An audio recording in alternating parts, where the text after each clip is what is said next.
Sizin de çok yakinen takip ettiğiniz bir annenin, bir babanın ve bir çocuğun yaşamını yitirmesiyle sonuçlanan çok ağır nitelikte aslında bir ceza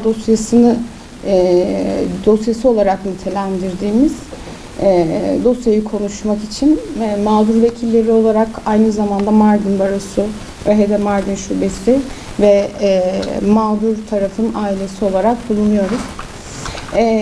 Tabii öncelikle belirtmemiz gereken şu husus var. Yargı süreci devam ediyor.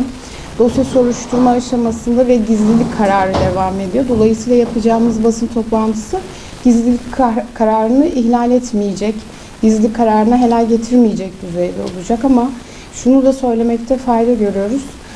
Yargı süreci tüm ciddiyetiyle devam ediyor ve bu noktada bizler tabii ki hukukçular olarak hukukun üstünlüğü, adil yargılama ilkesi ve masumiyet karinesine olan saygımız da tartışılmaz olacak.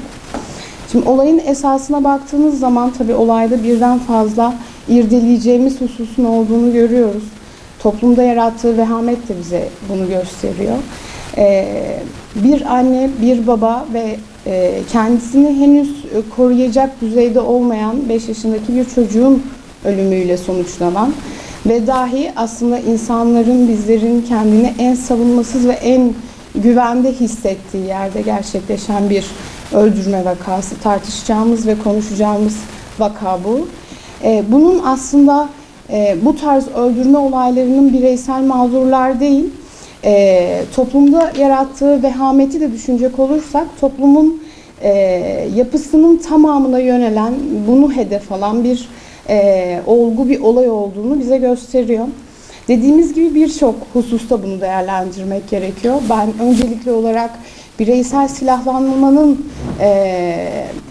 getirdiği olumsuz koşullardan bahsetmek isterim. Çünkü bu olayda en net bir şekilde bireysel silahlanmanın şiddeti ne kadar hızlı ve ne kadar kolay edilebilir hale getirdiğini ve ne kadar ölümcül niteliğe kavuşturduğunu görüyoruz. Nitekim bireysel silahlanma sadece ölümün aracı değil, faili de cesaretlendiren bir konuma kavuşuyor. Bu durumda da bireysel silahlanma için sadece bir güvenlik değil, doğrudan yaşam hakkı meselesi olarak yaklaşması gerektiğini vurgulamak istiyorum. Bizler de bu konuda elimizden geldiğince gerek soruşturma makamıyla gerek kolluk kuvvetleriyle ulaşılabilecek bütün delillerin bir an önce toplanarak bu vahim olayın, bu vahşetin bütün boyutlarıyla işlemleri titizlikle takip etmeye çalıştık. Arkadaşlarımız onlarla ilgili gerekli gelişmeleri de yapmaya çalıştım. Bu konuda bir çalışma mevcut. Ancak şöyle bir durum var. Dosyaya konulan gizlilik kararı gereği biz her türlü değerlendirmeyi maalesef yapamıyoruz. Biz bu anlamda daha önce kamuoyuyla paylaştığımız bilgiler dışında şu an için dosyada ekstra bir bilginin olmadığını da belirtmek istiyoruz. Yani 4 tutuklu var. Yani katil şüphesiyle tutuklu olan komşu var ve maalesef vahim bir durum var ortada. Biz bütün bunların soruşturma sürecinde bu vahim olaya bir şekilde karışmış olabilme ihtimali olan tüm kesimlerin bir şekilde dinlendiğini, işte kimilerinin bilgi verme sıfatıyla, kimilerinin tanık sıfatıyla, kimilerinin de şüpheli sıfatıyla beyanların aldığını biliyoruz zaten. Soruşturma makamında yakında bununla ilgili artık bir iddianamenin hazırlanacağını ve davasının açılacağına yönelik bir bilgilendirmede geçtik bizler için. Maalesef şu an ailelerimiz yavaş yavaş uzaklara başladı. Gençlerimiz uyuşturucu, kumar, sanatlar, bataklıklarında kaybolup gidiyorlar. Ve neyi kaybettiğimizin farkında değiliz. Maalesef değiliz. Kaybedince anlıyoruz. Keşke bunun farkına varabilsek ve aile olarak, büyükler olarak, aile reisleri olarak, yeri gelenler olarak, hani aile büyüdükçe mahalle olur, mahalle büyüdükçe ilçe olur, ilçe büyüdükçe il olur. Bunu yöneten insanlar, özellikle akıllı insanlar, özellikle ileri gelen insanlar lütfen artık bir el atalım bu işe. Hep beraber. Yalnız biz değil. Bu acıyı ben yaşadım, öbür aile yaşadı, öbür aile yaşadı, fark etmiyor. Ölen de acı yaşıyor, öldüren de acı yaşıyor. Bakın, biz perişan olduk, ailemiz yok oldu. Bu insanların ailesi de perişan oldu. Bunlara bağlı olan insanlara da aynı durum olmuştu. Yani artık bilinçlenmemiz lazım.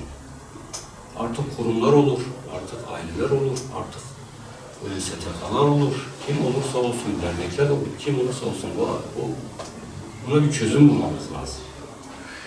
Evlatlarımızı kurtarmamız lazım. Her gün bir olay yaşıyoruz, üzülüyoruz.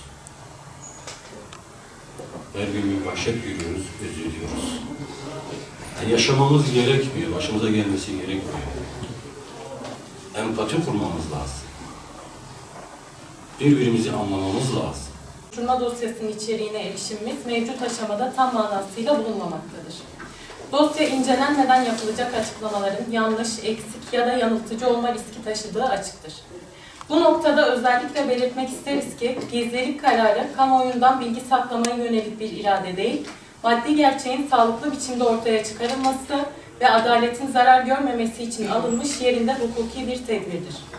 Soruşturmanın bu çerçevede Cumhuriyet Savcılığı ve kolluk birimleri tarafından titizlikle ve hukuka uygun biçimde yürütüldüğünü görmekteyiz. Bizler açısından da sürecin bu şekilde adli makamlar eliyle ilerlemesi son derece önemlidir. Edinilen bilgilere göre silahın teminine ilişkin yürütülen soruşturmada bir kişi 6136 sayılı kanunun 12. maddesi uyarınca tutuklanmış ve bu kişi hakkında öldürme dosyasıyla doğrudan bir bağlantı kurulamadığı için dosya tefrik edilmiş ve yargılaması ayrı bir dosya üzerinden sürdürülmektedir. Dosya kapsamında şüpheli ifadesinde bir adet silah temin ettiğini beyan etmiş olmasına rağmen olayla ilgili olarak 2 adet silah ele geçirilmiş. Dosyada yer alan uzmanlık raporunda bu silahlardan birinin 6136 sayılı kanun kapsamında değerlendirildiği, diğerinin ise ateşli silah fişeklerini kullanmaya elverişli olmadığı tespit edilmiştir. Bunun dışında kalan ve kamuoyuna yansıyan iddiaların hiçbiri tarafımızca doğrulanmış değildir. Bu nedenle özellikle cinnet, aile içi mesele gibi kavramlarla olayın çerçevelenmesini, kadına yönelik şiddeti meşrulaştıran ve örtbas eden bir yaklaşım olarak görüyoruz. Gizlilik kararı devam ederken yapılan spekülatif değerlendirmelerin özellikle kadına yönelik şiddet vakalarında maddi gerçeğin ortaya çıkarılmasını zorlaştırdığı ve şiddeti sıradanlaştıran bir dilin yeniden üretilmesine yol açtığı açıktır. Bizler süreci etkilemeye değil, hukukun işlemesine alan açmaya, bilgi kirliliği üretmeye değil, gerçeğin ortaya çıkmasına katkı sunmaya devam edeceğiz.